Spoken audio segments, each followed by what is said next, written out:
compartilhar um texto com os irmãos nessa noite, que está em Gênesis, capítulo 29. Gênesis, capítulo 29.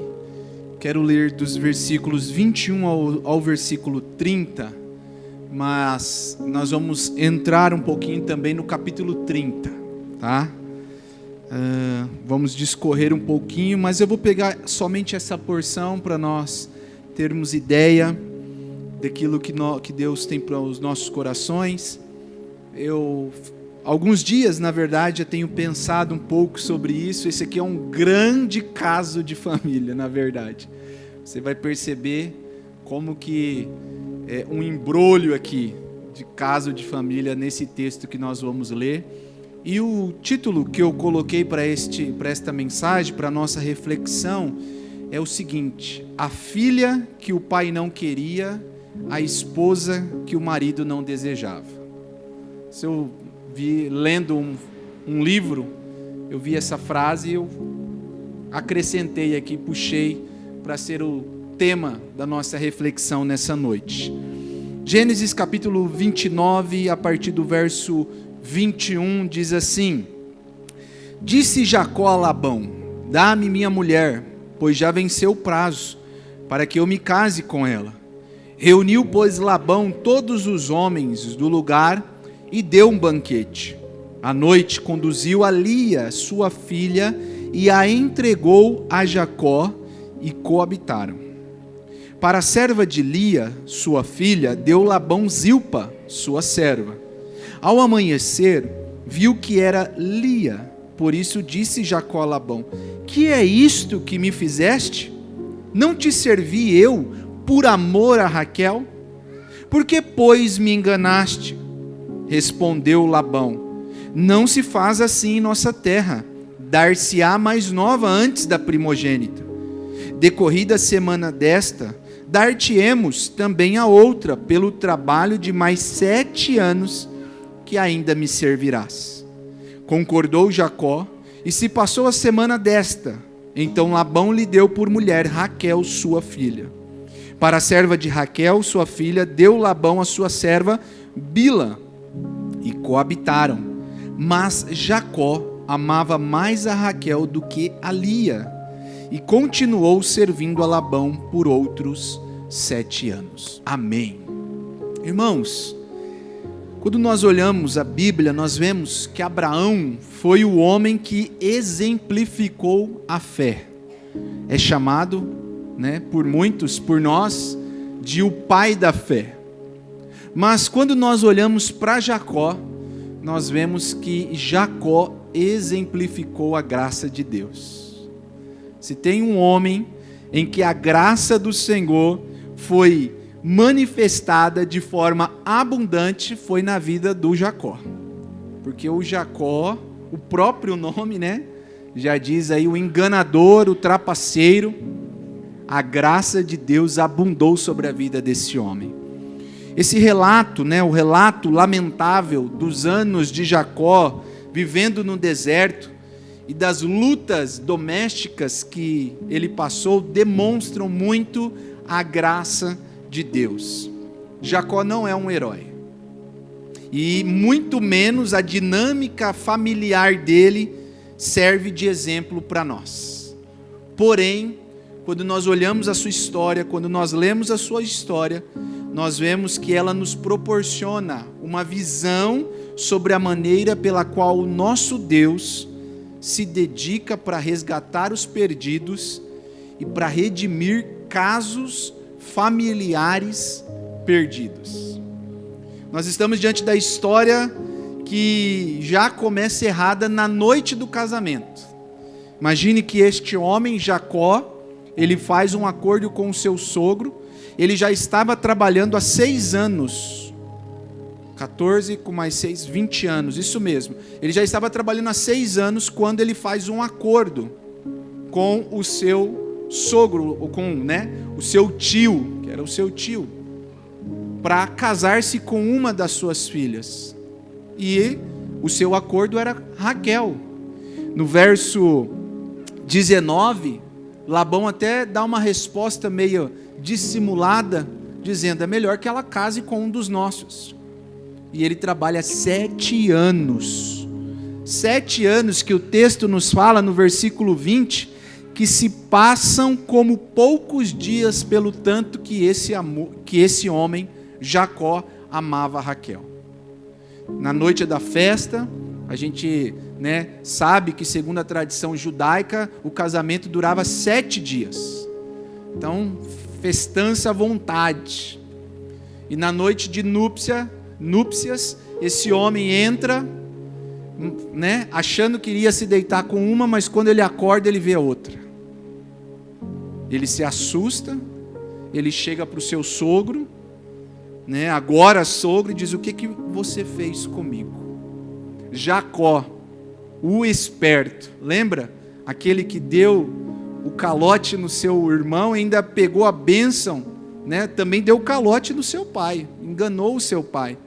Esse Jacó esperto foi enganado pelo seu sogro, assim como ele fez com o irmão Isaac, com seu irmão Esaú e com o seu pai Isaac. É interessante que ele chega no verso 25 e faz aquela pergunta: por que me enganaste? O Jacó, que era o enganador, agora ele pergunta para outro: por que me enganaste? Ele estava furioso, porque Lia, irmãos, a mulher, a primogênita de Labão, que foi dada a ele, não era uma mulher atraente. O texto, no versículo 17 do capítulo 29, diz que Lia tinha os olhos baços, porém Raquel era formosa de porte e de semblante. Olhos caídos, em algumas traduções, possa ser a sua. Ela não tinha uma aparência bela, e olha como que o texto bíblico relata: enquanto ela não era bela, sua irmã se destacava. Então essa mulher, foi ali usada de alguma forma. Ela passou a vida inteira à sombra da sua irmã, uma mulher absolutamente deslumbrante, e agora ela é entregue a um homem que não a queria. Quando lemos essa história, nós percebemos que o sofrimento de Lia não começou na noite do casamento, mas começou muito antes, sob o teto do seu próprio pai. Eu queria destacar 3 pontos na vida dessa mulher. 3 pontos para nós meditarmos nessa noite. O primeiro ponto da vida dessa mulher foi o pai manipulador. Ela tinha um pai manipulador. No verso 19 do capítulo 29, diz assim: respondeu Labão: melhor é que eu a te dê, em vez de dá-la a outro homem. Fica, pois, comigo. No verso 23, diz: à noite conduziu a Lia, sua filha, e a entregou a Jacó, e coabitaram. Quando Jacó chega para o seu, futuro sogro, seu tio, negocia com ele o dote por Raquel, o seu sogro, então, ali vendo o amor que aquele homem tinha, o desejo que aquele homem tinha, a vontade de ter Raquel para si, foi tamanha, que ele pagou um dote 3 vezes maior do que era se cobrado na época, segundo algumas tradições e alguns comentaristas desse texto. Ele trabalhou 7 anos por Raquel, quer dizer, não 7, 14, porque ele trabalhou mais 7 para ter Raquel. Na verdade, ele recebeu Raquel logo depois do casamento, mas tinha uma dívida aí, ele fez um financiamento de mais 7 anos. Mas olha só, quando Labão vai responder a Jacó sobre a proposta, ele não disse: pois bem, vou te dar Raquel. Ele fala de forma aberta: melhor é que eu dê a você. Mas ele não fala quando, ele não fala como, ele se dissimula, ele dissimulou na sua conversa. Ou seja, sabe o que nós vemos nesta história? Labão, irmãos, era um homem que imaginava que nenhum homem se casaria com a sua filha Lia, pois a sua aparência não era aquela que chamava a atenção dos homens. Durante anos, esse homem se perguntou como faria para se livrar da solteirice da sua filha, abrindo um caminho para Raquel, para que Raquel pudesse alcançar um alto preço no dote. Aliás, o texto destaca, ela era bonita, ela era formosa, ela se destacava, né? O verso 17, Lia tinha os olhos baços, porém Raquel era formosa de porte e de semblante, bonita, ou seja, o preço dela era muito maior do que a de Lia. E esse homem, por muitos anos, né, a gente está fazendo aqui uma conjectura baseado na inferição que nós temos do texto, que esse homem tinha que dar um jeito de casar a primogênita, porque era costume casar a primeira antes da mais nova. E quem foi a solução? Jacó. Jacó foi a solução. Nós temos aqui, irmãos, um pai que usa a sua filha para alcançar os seus interesses. Uma mulher que conviveu em uma casa cujo pai era manipulador. Ele simplesmente, na noite de núpcias, a festa acontecendo, ele conduz a sua filha, que não era o acordo, para a tenda de Jacó. Ele não questionou, ela não questionou, ela não perguntou, ele muito menos perguntou a ela, simplesmente a conduziu. Por quê? Porque ele queria, de alguma forma, abrir espaço para os seus interesses. E por 14 anos os seus interesses foram atingidos, foram atendidos. 14 anos Jacó trabalhou por Raquel, não foi por Lia, foi por Raquel, um pai manipulador. O que nós vemos, irmãos, e nós vamos avançar, é que a rivalidade que se cria entre estas duas irmãs não começa no casamento, mas começa muito antes. Ela foi semeada dentro do próprio lar. Essa mulher tem na sua casa um pai que manipulava, um pai que se dissimulava, um pai que usa os seus filhos para o seu próprio interesse. O que nós temos de aplicação para nós, irmãos, olhando este texto, vendo este primeiro ponto na vida de Lia, é que muitas vezes há pais que, conscientemente ou não, criam ambientes de comparação dentro dos lares. E isso é um perigo. Isso é um perigo quando enaltecemos um filho em detrimento do outro, ou criamos comparação de um para com o outro, porque ali está sendo semeado rivalidade, que nós vamos ver como que vai se desenrolar. Imagine, irmãos, o quanto Lia precisou se esforçar para agradar o seu pai, porque a Raquel, ela já se destacava. O texto, no versículo 16, ele deixa claro, quando o escritor vai escrever esta história, Labão tinha 2 filhas, Lia a mais velha, Raquel a mais moça. Lia sem aparência, formosa, porém Raquel era formosa de porte e de semblante. Imagine o quanto que essa mulher precisou se esforçar. Imagine o quanto essa mulher precisou se dedicar para agradar o seu pai. Uma outra aplicação, irmãos, ainda olhando dentro deste primeiro ponto, dos pais para com os filhos, é quantos pais projetam os seus próprios sonhos na vida dos seus filhos. E é interessante isso. Eu fiquei pensando sobre esse ponto, porque uma vez eu vi uma pessoa falando,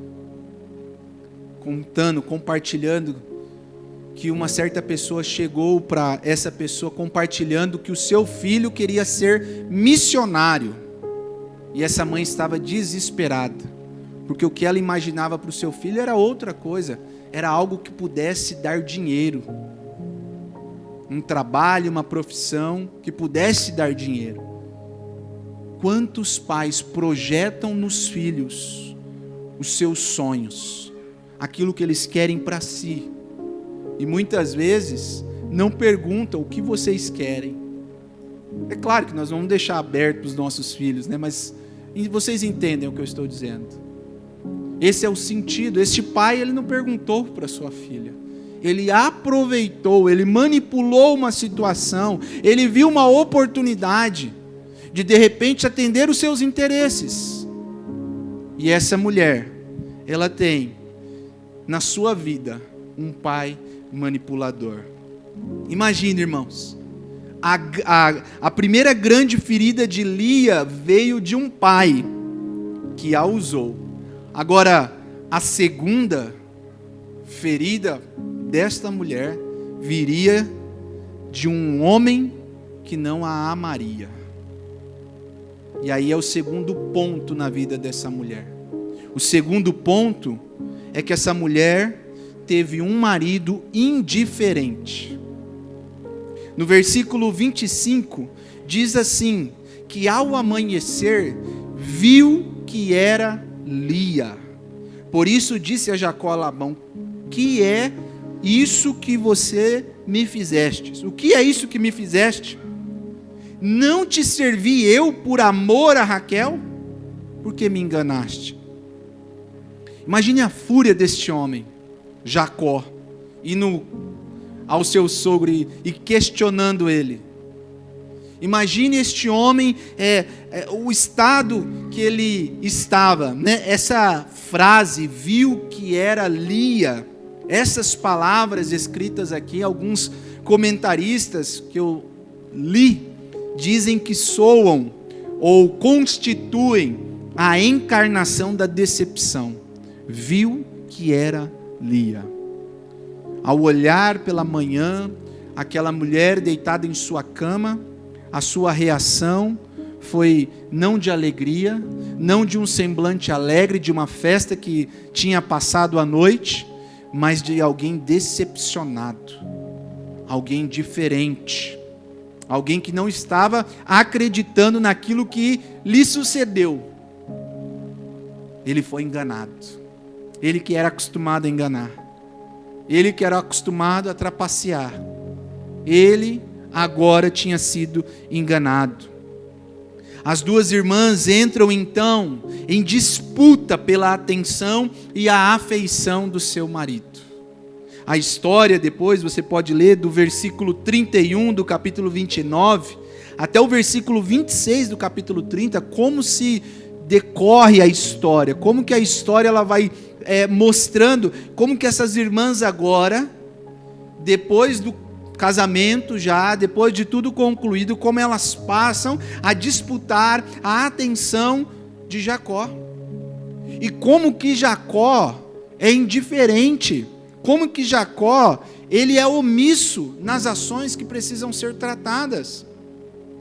Mas a Bíblia deixa claro, principalmente no versículo 30, dizendo, né, que ele coabitou, mas Jacó amava Raquel mais do que a Lia, e continuou servindo por mais 7 anos. Ou seja, este homem já tinha sua escolha, este homem já tinha aquela que ele amava. E o que acontece, irmãos? A indiferença cresce no coração deste homem. A indiferença em um relacionamento, ela causa mais dor do que a rejeição. Ser rejeitado dói menos do que estar com uma pessoa indiferente, que não está nem aí para nada. E nós vamos ver como isso se decorre, como que essa indiferença de Jacó se manifesta na vida, ou para Lia, no seu relacionamento. Mais ainda, quando nós olhamos essa história, irmãos, nós vemos que a situação dessa mulher era triste. Por quê? Porque Lia era a esposa que era deixada de lado, que naquela cultura estaria constantemente ameaçada de ser mandada embora, maltratada, divorciada. E isso se dava pelo fato de que Jacó nunca quis casar com ela. Quando nós retornamos ao avô de Jacó, Abraão, nós vamos ver que essa história também aconteceu na sua família. Quando ele manda embora, por conta de Sara, Agar. A rivalidade que se cria entre as duas. Então ele tem que fazer uma escolha. Como a sua esposa era Sara, o que ele faz? Ele manda embora Agar. Mas no deserto, Deus viu Agar. E olha só como que a história se repete agora. Este neto não tinha aprendido com a história do seu avô. Pelo contrário, ele age indiferente. E essa história, ela caminha tomando proporções cada vez maiores. Essa história caminha por uma rivalidade que é criada em um ambiente familiar. Lia e Raquel passam agora a disputar o amor, o carinho, o afeto do seu marido. É interessante que a mesma luta também que Jacó experimentou na sua casa, com seu irmão Esaú, com a preferência do seu pai por Esaú e a preferência da sua mãe por ele, por Jacó, também se repete em sua própria casa. Essa rivalidade, ela se intensifica quando Lia tenta encontrar a felicidade e o amor do seu marido por meio dos seus filhos. E olha comigo, versículo 31, você que está com a sua Bíblia aberta, o que o texto agora ele começa a dizer, que se nós lermos, passarmos só os olhos, nós vamos ver que é um monte de nome de filho. Mas se nós entendermos o que o autor está trazendo aqui, nós vamos ver que há um significado, há uma razão para o nome desses filhos. No versículo 31, diz assim: vendo o Senhor que Lia era desprezada, fê-la fecunda, passo que Raquel era estéril. Agora preste atenção. Concebeu, pois, Lia e deu à luz um filho, a quem chamou Ruben, pois disse: o Senhor atendeu a minha aflição. Por isso, agora me amará o meu marido. Concedeu outra vez e deu à luz um outro filho e disse: soube o Senhor que eu era preterida, desprezada, e me deu mais este. Chamou-lhe Simeão. Outra vez concedeu Lia, e agora deu à luz a um outro filho, e disse: agora desta vez se unirá mais a mim meu marido, porque lhe dei 3 filhos, por isso lhe chamou Levi.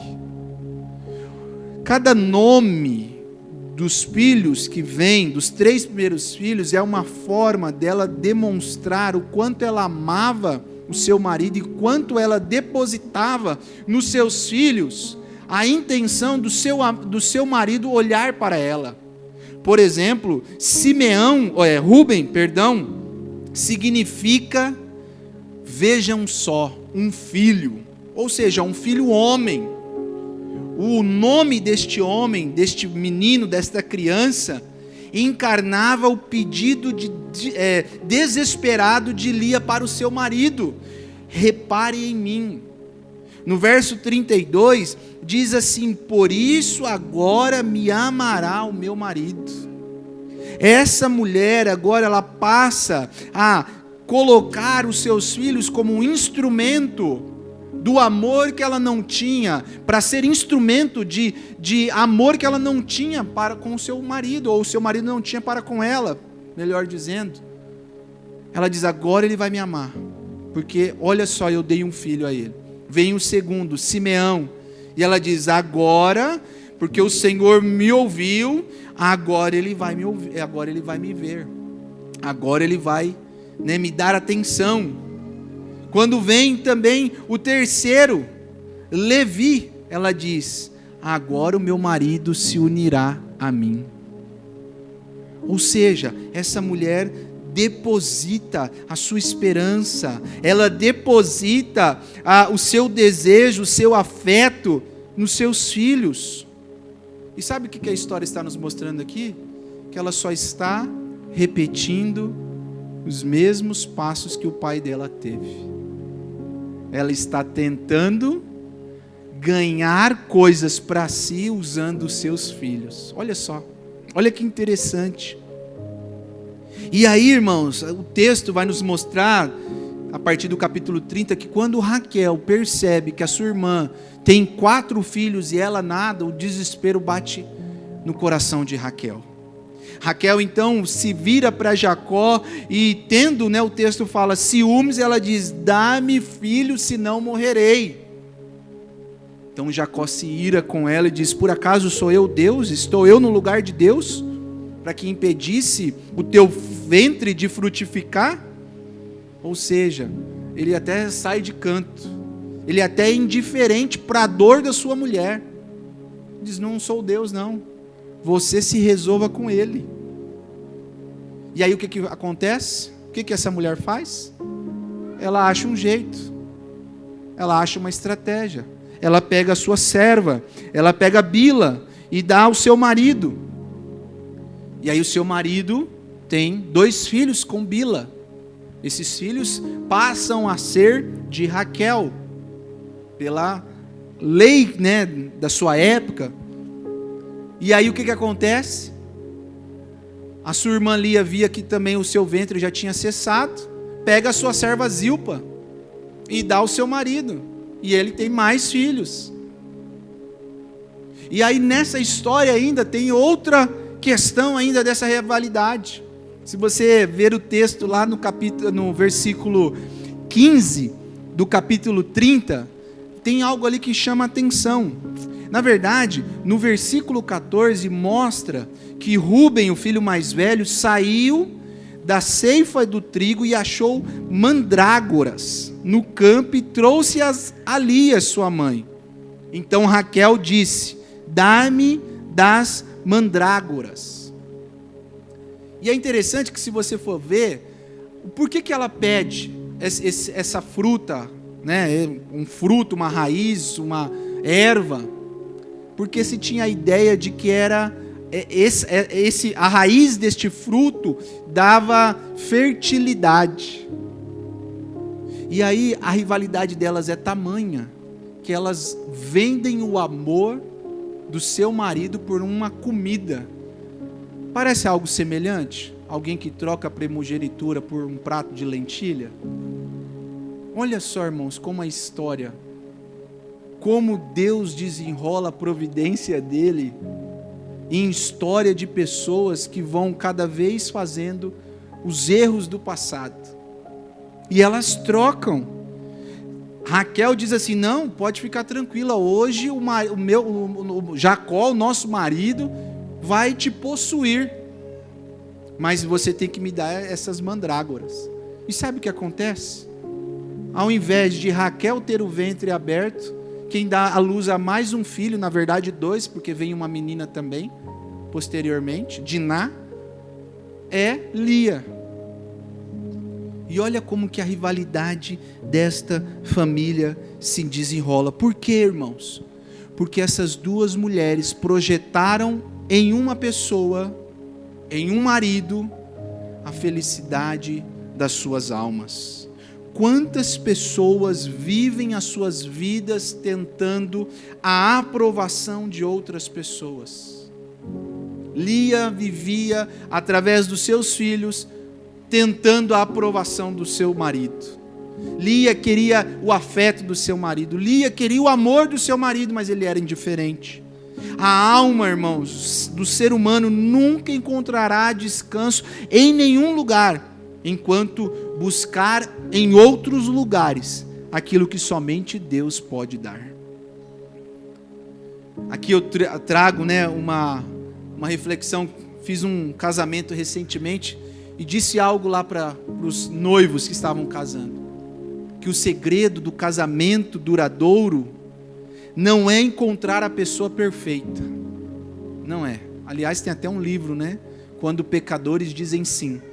Mas o segredo de um casamento duradouro é caminhar diariamente com um Deus perfeito. Nós não temos a pessoa perfeita do nosso lado.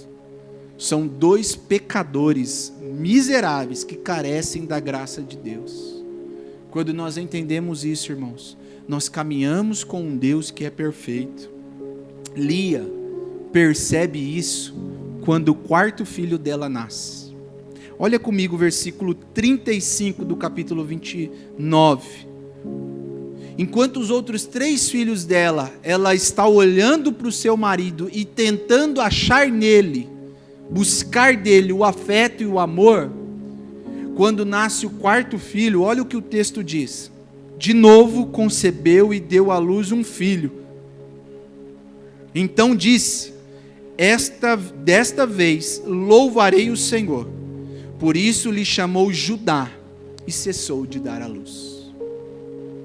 Ela não coloca mais agora o nome de uma forma, que soasse o afeto ou o desejo do afeto pelo marido, mas agora ela olha para Deus e ela diz: agora eu louvarei, na verdade, eu louvarei o Senhor, eu exaltarei o Senhor. O que passa agora no coração dessa mulher? Ela passa a olhar para Deus. E aí, irmãos, nós temos o 3º ponto da história dessa mulher. Se nós parássemos agora, aqui, nessa exposição, a história seria devastadora. Nós teríamos um pai que não valorizou a filha, nós teremos um marido que ignorou a esposa. Porém, irmãos, a história nos mostra a providência de um Deus gracioso.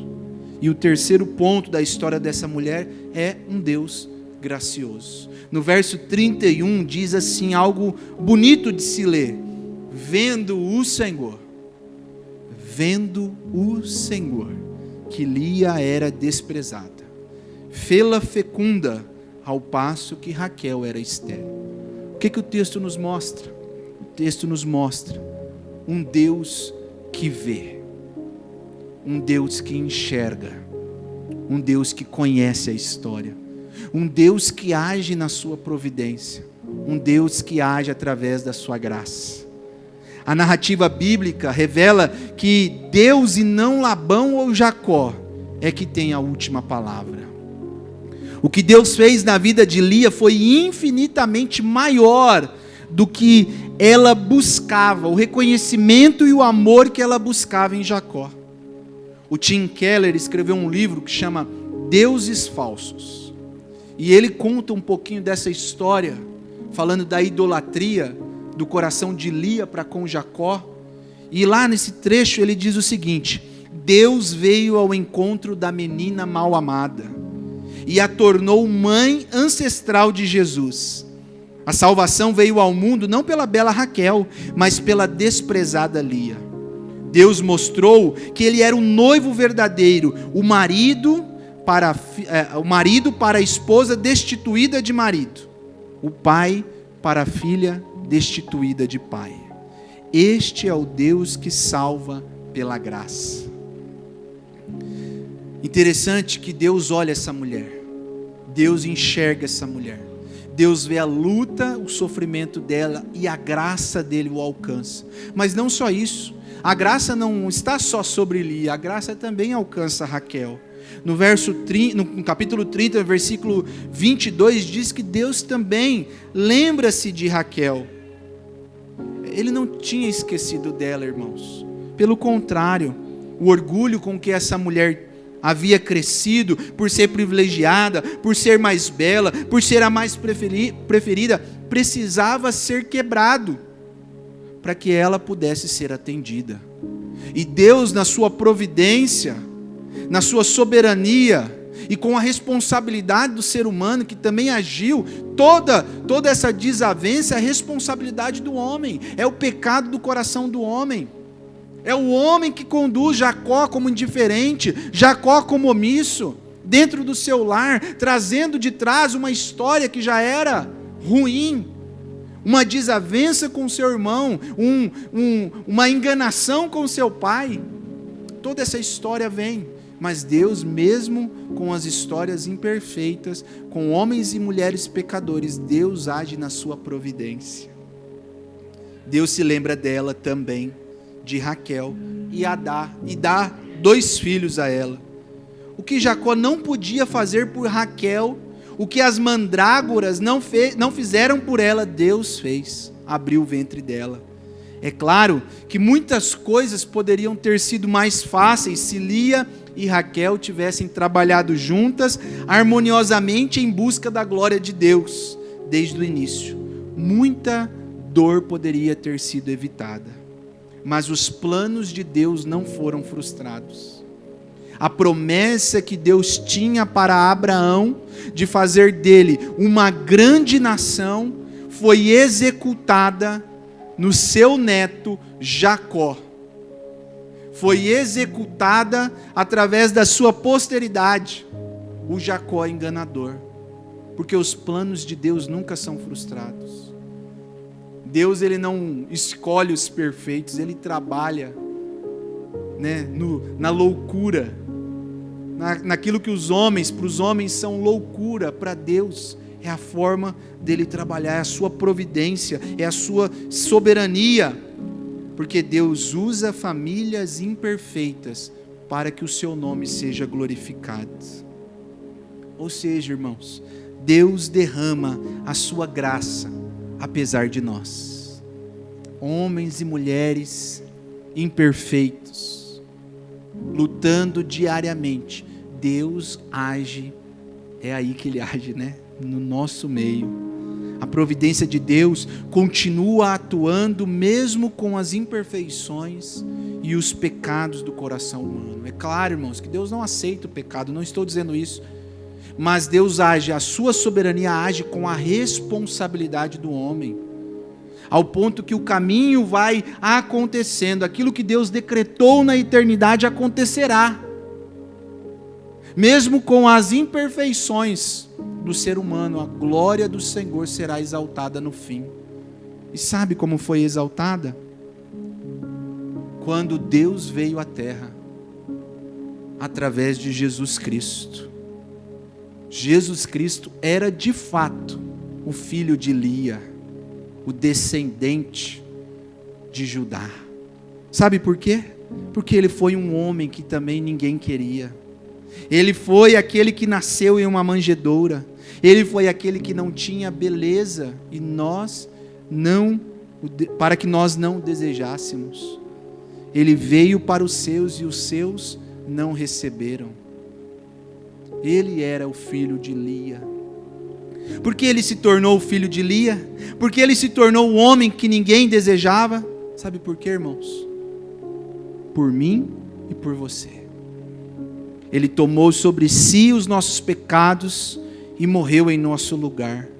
Se olharmos com atenção para o amor dele por nós, não buscaremos preencher o vazio da nossa alma com pretensos salvadores do mundo. Coisas que este mundo pode nos dar, relacionamentos que este mundo pode nos dar. Iremos parar de tentar nos redimir por meio de relacionamentos e atividades. Sabe por quê? Porque já fomos redimidos. Pararemos de tentar transformar pessoas em salvadoras, como Lia queria, pois nós já temos um Salvador. Jesus, irmãos, é a glória de Deus, não é o plano frustrado. Obviamente Lia não viu à frente, mas certamente ela viu lá no céu, quando ela chegou agora lá e viu. Porque o plano de Deus não é frustrado. Deus age, apesar de famílias imperfeitas. Deus é o Pai que nos ama. Deus é o marido que nos ama. Deus é o Senhor que nos salva. Amém, meu irmão? Deus possa nos abençoar.